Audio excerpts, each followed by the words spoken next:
Salut à toi, fier général ou despote sanguinaire, c'est Ezraen.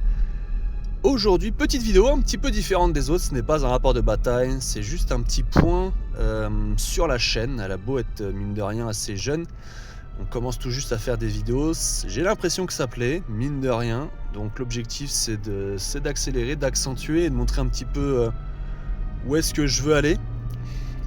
Donc globalement, j'aimerais sortir des listes évidemment un peu plus à thème. Et des thèmes, il y en a plein en réalité. Alors certes, j'ai une principale armée, mais des thèmes, il y en a plein, aussi bien via les bouquins d'infamie que un petit peu de fluff, un petit peu de réflexion à droite à gauche. Et en réalité, on peut assez facilement trouver plein d'armées à thème même pour les bouquins de légende.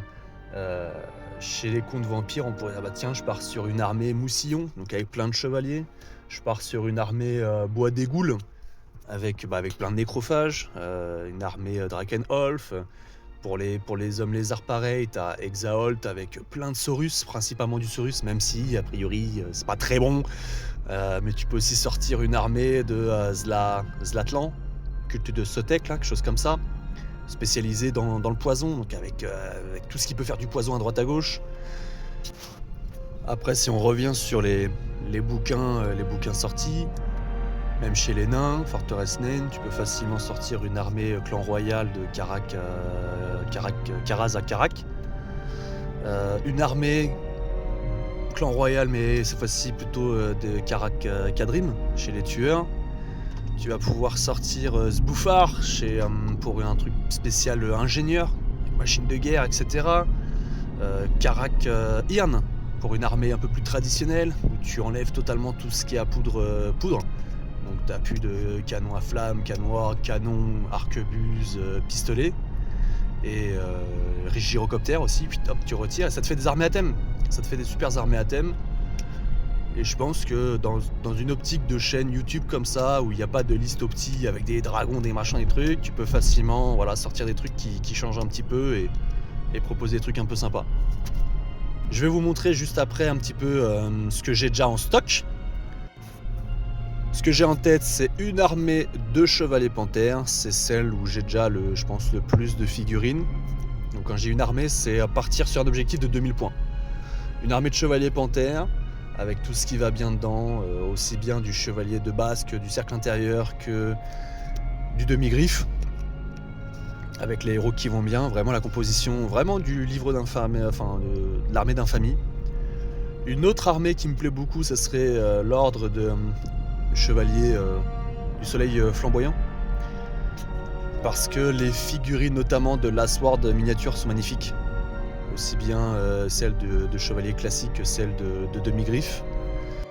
Une armée culte de Sigmar avec du flagellant, du prêtre guerrier, de l'hôtel de Sigmar, de la milice de Franche Compagnie, vraiment tout ce qui fait vraiment penser à des mecs qui étaient dans une église, ils sont sortis pour aller prendre des fourches et aller brûler un peu de l'hérétique, avec du répurateur évidemment, faut pas les oublier ceux-là.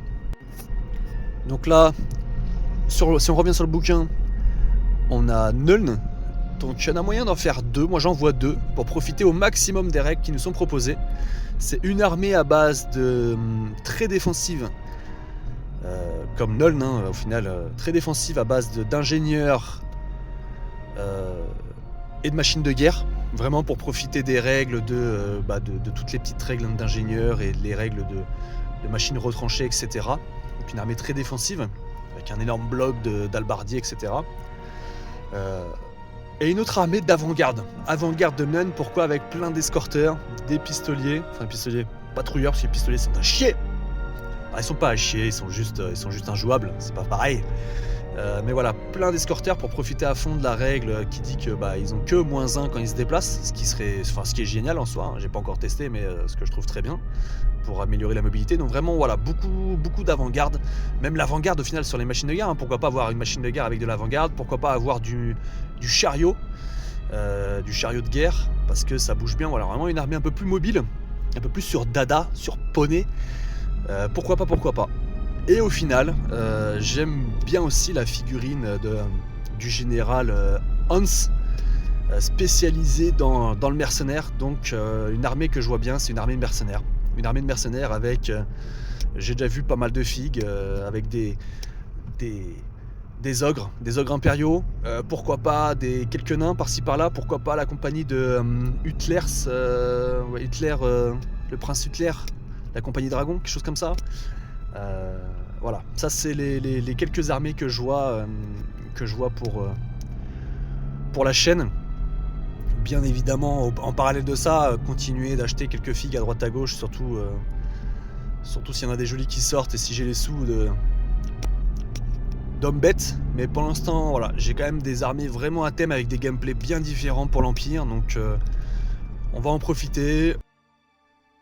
Alors, concernant du coup la fameuse collection, je suis en train de resocler toutes les machines de guerre. Donc ça, les machines de guerre, j'en ai un bon paquet, parce que là j'ai un mortier, j'en ai un autre là, j'ai 2 canons ici, j'en ai encore 2 autres en stock, j'ai un feu d'enfer, un tonnerre de feu. Donc là, les machines de guerre, je pense qu'on est bon. J'ai qu'un seul pack de pistoliers, un pack d'escorteurs.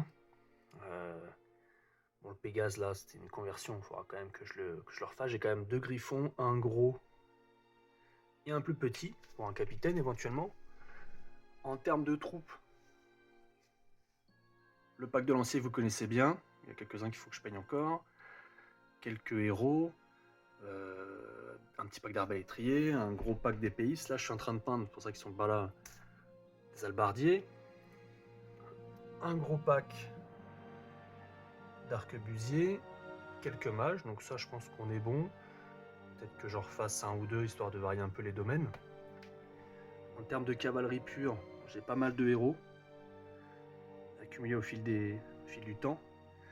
Un très gros pack de chevaliers panthères, c'est pour ça que je pense que la prochaine armée à thème que je peux faire, c'est assez facilement les chevaliers panthères, parce que j'ai quand même pas mal de choses. J'avais craqué sur du Last Word miniature avec le Rage-Guard. Les 5 demi-griffes, donc ça je pense que ça peut suffire dans un premier temps. Un pack ici de jour d'épée. Et après là où j'ai peut-être un peu le moins, et c'est dommage parce que c'est vraiment une armée que j'aimerais bien faire, c'est tout ce qui est milice du peuple. Donc là j'ai quoi? J'ai peut-être 10 flagellants, donc il m'en faudrait facilement 20 de plus pour faire un gros pack un peu sympa à thème. Bon lui malheureusement il est plus joué, hein, c'est à l'ancienne. Pas mal de prêtres guerriers, j'en ai un ici, j'ai le bon vieux Luthor Hus, j'en ai un là, bon j'ai du Valten, évidemment. Quelques prêtres guerriers ici qu'il faudra que je peigne. Prêtre guerrier, je pense qu'on est bon. C'est vraiment flagellant. Et la milice du peuple, j'en ai, voilà, pareil, j'en ai 10. Il faudra que j'investisse un peu là-dessus. Les archers, j'ai 2 petits packs. N'hésitez pas à me dire en commentaire le ou les styles d'armée que vous souhaiteriez voir sur la chaîne.